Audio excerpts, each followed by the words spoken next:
Docteur Dessert, Mesdames, Messieurs, alors je suis très heureux d'annoncer aujourd'hui le dépôt du projet de loi qui modifie la loi sur Héma-Québec et sur son comité d'hémovigilance en vue de créer une banque publique de lait maternel. Comme vous le savez, Héma-Québec est un fleuron du Québec qui a été mis en place suite au scandale du sang contaminé et qui s'est acquitté de cette tâche avec brio et qui est devenu un leader mondial dans le domaine de l'utilisation, de la distribution et de la production de produits sanguins. La loi actuelle limite par contre les responsabilités et fonctions d'Héma-Québec au niveau des produits sanguins et des produits dérivés du sang, de la moelle osseuse et aux tissus. Notre objectif, c'est d'élargir le mandat d'Héma-Québec pour éventuellement opérer une banque de lait maternel. C'est un projet qui est très attendu de la part des néonatologistes, des pédiatres, du Collège des médecins, de nombreux regroupements et associations dans le domaine de la périnatalité au Québec.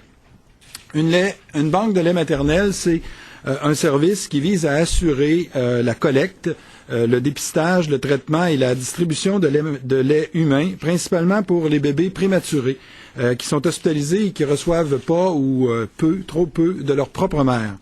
Il y a un fort consensus en ce domaine puisque des organisations internationales ont vraiment appuyé le développement de telles banques de lait qui sont présentes actuellement tant en Europe que dans d'autres provinces canadiennes. Il y en a une notamment à Vancouver, à Calgary, 160 banques de lait en Europe, il y en a 200 au Brésil.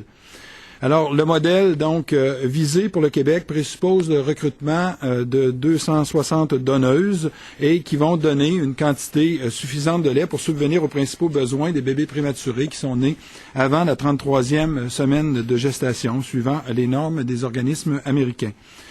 Pour les bébés prématurés, le lait maternel, ça signifie une réduction des infections, une réduction des allergies et de la pression artérielle également, une amélioration du développement osseux et surtout la prévention des entérocolites nécrosantes, qui est une condition souvent mortelle qui affecte les bébés prématurés et le lait maternel permet d'éviter cette condition. On estime qu'on pourrait diminuer le tiers des cas d'entérocolite nécrosante. Il y en a environ une cinquantaine par année. Donc, en diminuant le tiers des cas, ça diminue les chirurgies et ça peut faire en sorte qu'il y a 5 décès de moins qui vont être occasionnés par l'entérocolite nécrosante au Québec. C'est un investissement de 900 millions de dollars pour l'infrastructure et un budget 900 000 dollars, excusez-moi, 900 000 dollars pour l'infrastructure et ce budget va être largement compensé par les bénéfices qu'on estime pour le réseau autour d'1 million de dollars, de 500 000 à 1,5 million de dollars annuellement. Donc, c'est une bonne nouvelle, puis en plus, c'est une nouvelle qui s'autofinance. Alors, je pense qu'en plus des bénéfices qu'on peut attendre pour nos nouveau-nés prématurés, je pense qu'il s'agit là d'un pas extrêmement important vers une amélioration des services à la population. Alors, les prochaines étapes suite au dépôt de ce projet de loi, ce sera évidemment la commission parlementaire et l'adoption de ce projet de loi pour permettre à Héma-Québec de pouvoir entreprendre la mise en place de cette banque de lait maternel. C'est un projet qui avait déjà été évoqué dans la politique de périnatalité 2008-2018 que nous suivons actuellement et c'est la suite logique des politiques qui visent à soutenir et à promouvoir l'allaitement maternel. Ça abonde dans le sens de l'Organisation mondiale de la santé qui affirme que pour les bébés nés prématurément, il s'agit de la meilleure solution de rechange au lait de leur propre mère. Alors, notre objectif, c'est donc de mettre à profit l'expertise, les locaux et l'ensemble de l'Organisation d'Héma-Québec au bénéfice des nouveau-nés prématurés et malades du Québec. Merci et je passe la parole au Dr Dessert, PDG d'Héma-Québec. Merci, Dr Hébert. Le dépôt de loi modifiant la loi sur Héma-Québec est pour nous une excellente nouvelle parce que les bienfaits de l'allaitement maternel sont bien connus. L'allaitement maternel est bénéfique dans certaines situations où les mères ne peuvent pas allaiter et que leurs bébés sont grands prématurés. On parle ici de prématurés de 32 semaines et moins. Il est bénéfique de recourir au service d'une banque publique de lait maternel plutôt que d'utiliser des préparations lactées.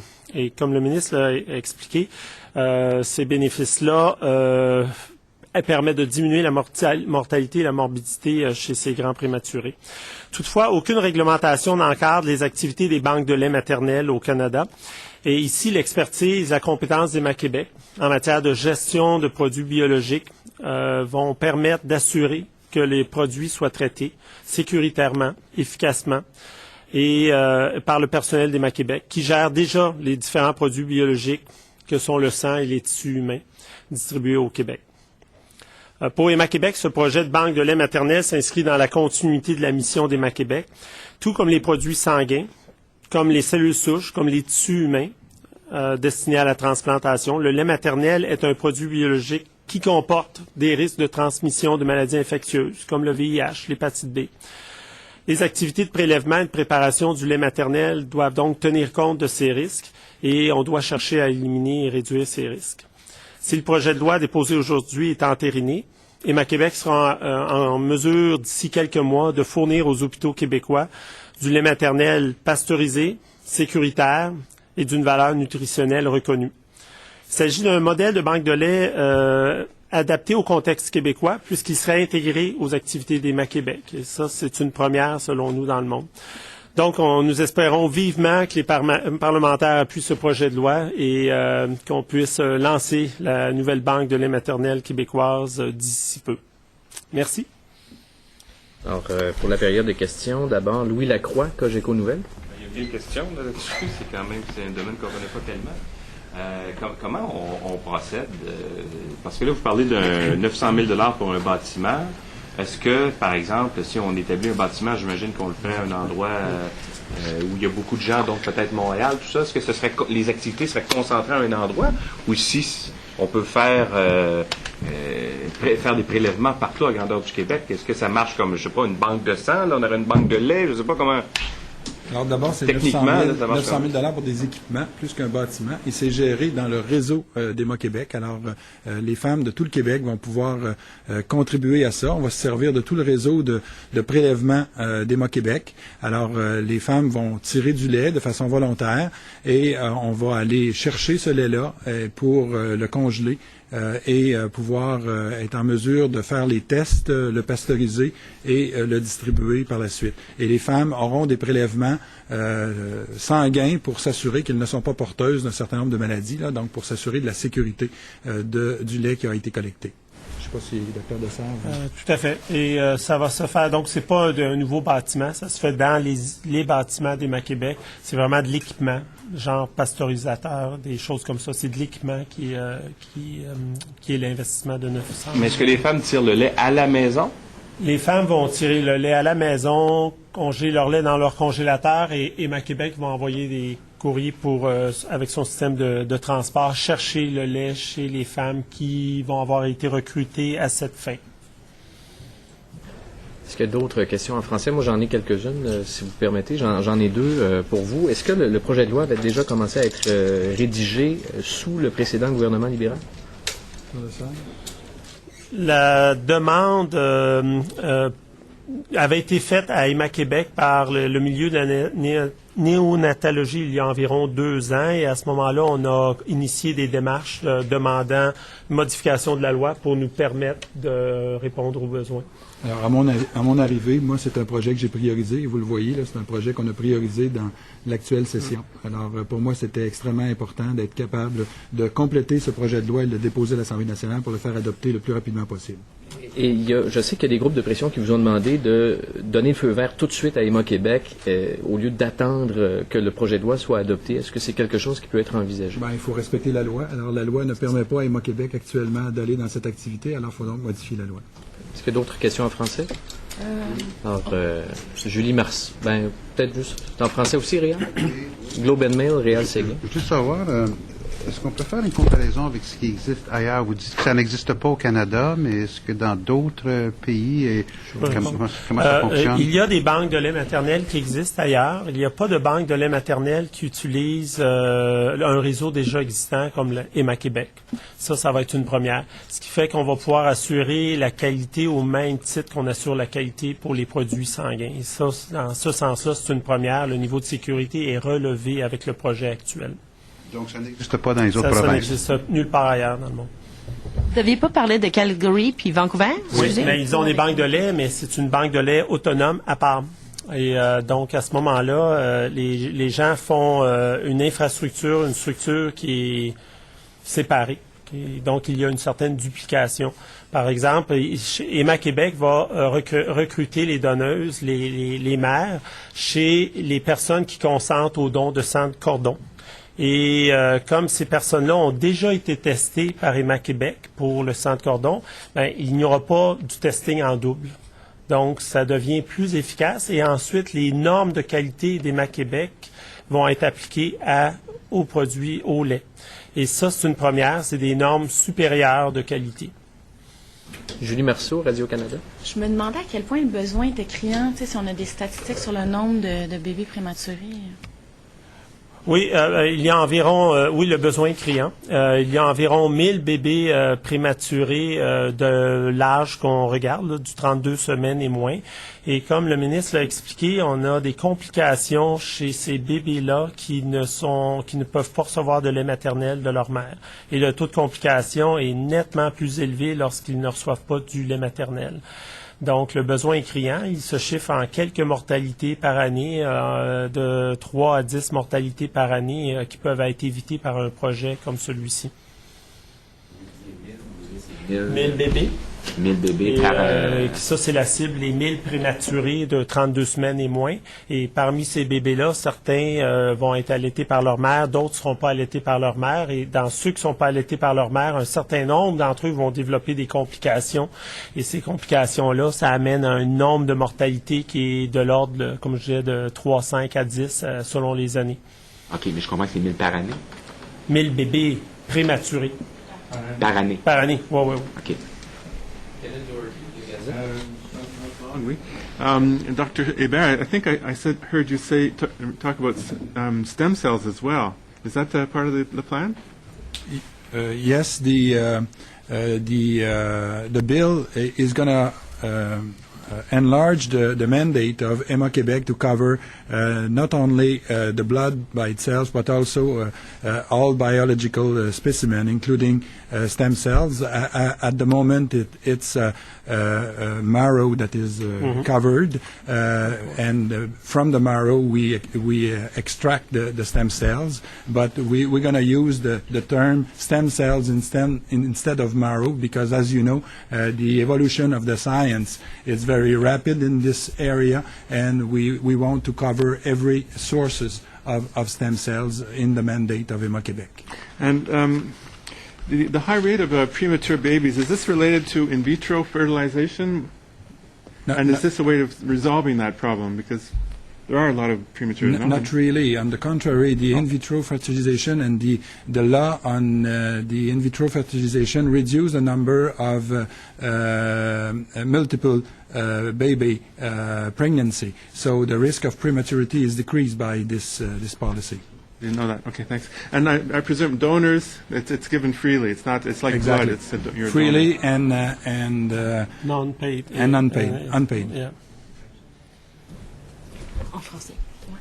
Je voulais juste avoir une précision sur Je voulais juste avoir une précision sur l'autofinancement, parce que dans le projet, vous parliez également de la possibilité d'élargir le mandat d'Emma Québec pour que des surplus générés, pour qu'il puisse y avoir des ententes avec le ministère des Services sociaux. Je me demandais si ça avait un lien avec l'autofinancement. Non, ça n'a pas de lien avec ça. C'est en fait, on profite de ce projet de loi pour moderniser la loi sur Emma Québec, pour ajuster la désignation du président directeur général selon les nouvelles règles de gouvernance, pour moderniser également les membres du conseil d'administration, pour moderniser la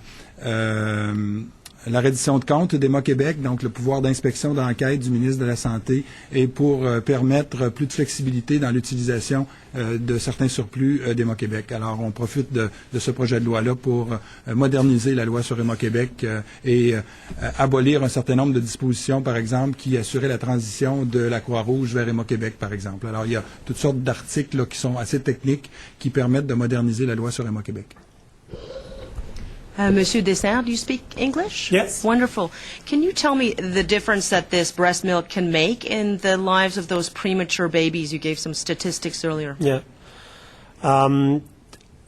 The target of this bank is for kids or babies that are premature, premature at 32 weeks or less, and those babies who cannot receive breast milk or maternal milk from their mothers, they currently receive commercial preparation. And these babies are at higher risk of a certain number of problems, complication, and like the enterocolitis.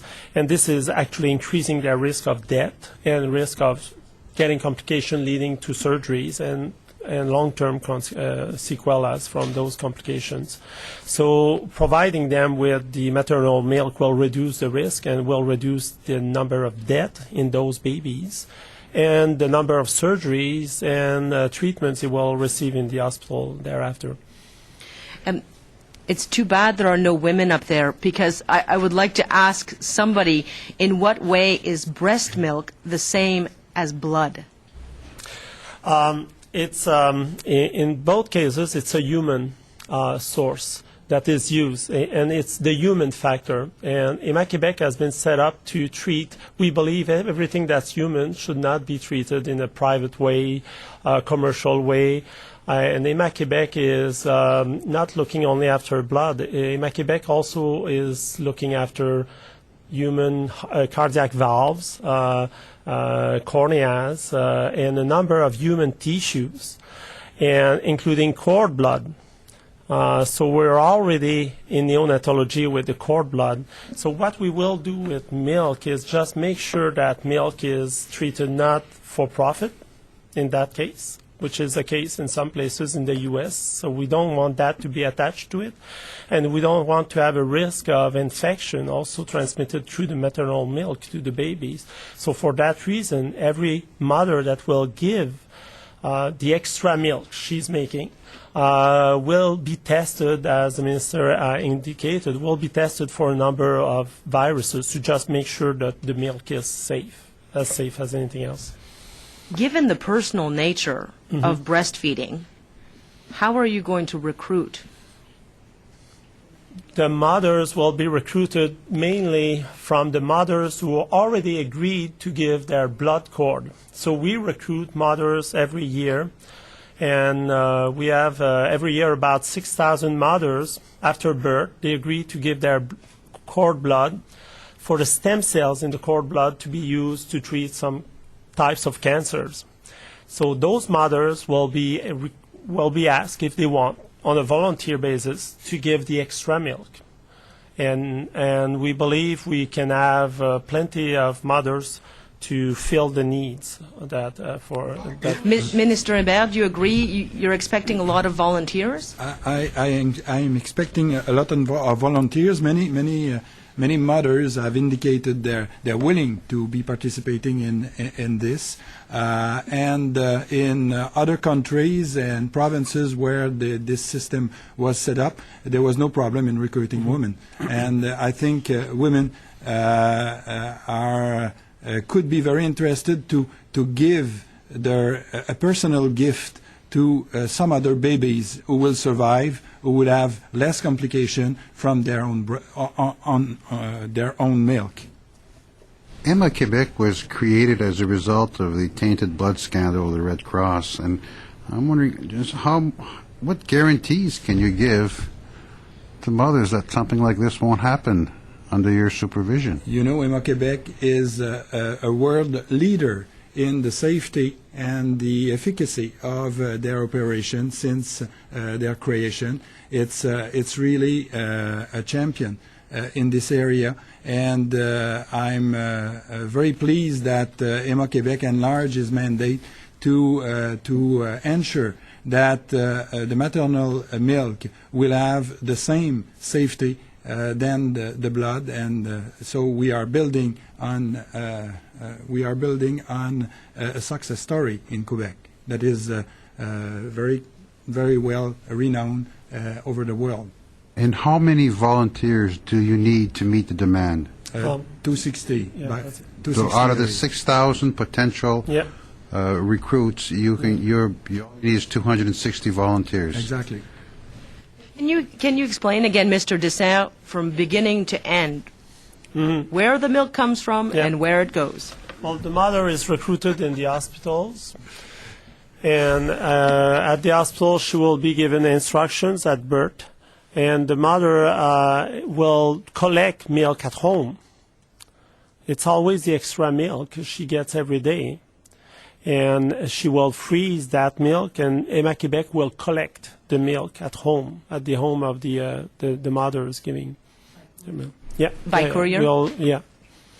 And then does all the milk get mixed up together? No, the milk will be, actually that's where we improve in it. The milk is, there will be what we call a kind of traceability. We will be able to know where the milk is going, where it's coming from. The milk, as I will be treated, will be pasteurized. You have to understand also, right now, in some cases, people get milk for that need on eBay. They just get milk. They don't know who is giving it. They don't know if the mother has been tested. So in our case, we will know the mother has been tested, retested if need be, and the milk is pasteurized. So we collect the milk at home where the mother is preparing her milk. Does the pasteurization take some of the elements, the nutrients away? And also, breast milk has different qualities. It's Yeah, different at the beginning than at the end. That's Are you true. going to work that out? That's true. That's why we will have a certain time frame when the mother can give milk. Because you're right, it changed over time. We don't claim this is perfect. The first solution is when the mother can give the milk. But it's the best choice, and it's better than the current situation when we can give the milk of another mother. The pasteurization process do not alter the quality of the milk. On the contrary, it gives the milk more digestibility for the baby. The pasteurization process, so it's even better. And does one baby get one woman's milk or several women's milk? I'm sorry, it's a No. strange Yeah, concept. that's You true. have to admit. Yeah. Well, over time, it may be a number that these things will be set up in the coming months, because we are getting the mandate when the law is approved, and that's why it will take a few months to set up finalize the process. But it's obvious that the mother may give for 2 months, and then we may have to switch. But understand also that we give that only to very young babies that are 30 weeks. So first, they're very small. I had one of my baby was of that age, and they're very small. You don't need a big volume first for each baby. And as soon as they're a bit bigger and in good shape, and when their treating doctors does no longer requires that maternal milk, we will switch also.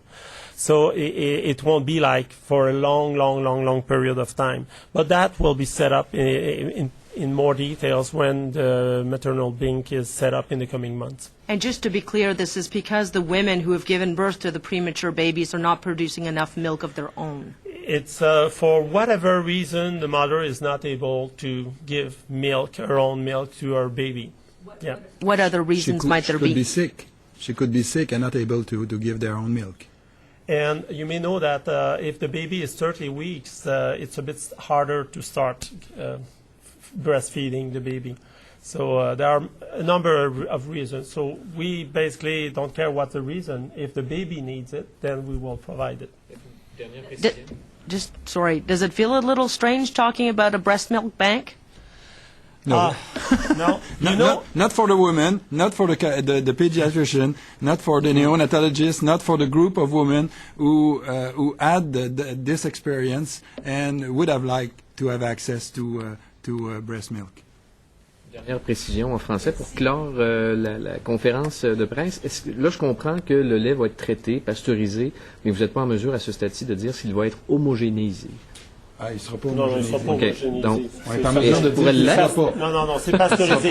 Parce que le but C'est ça. ici, le but ici, simplement de faire en sorte que le lait est sécuritaire. Ouais. Mais il va être bio, oui. Il va être bio, ça, bio, 100% bio. Merci beaucoup. Merci.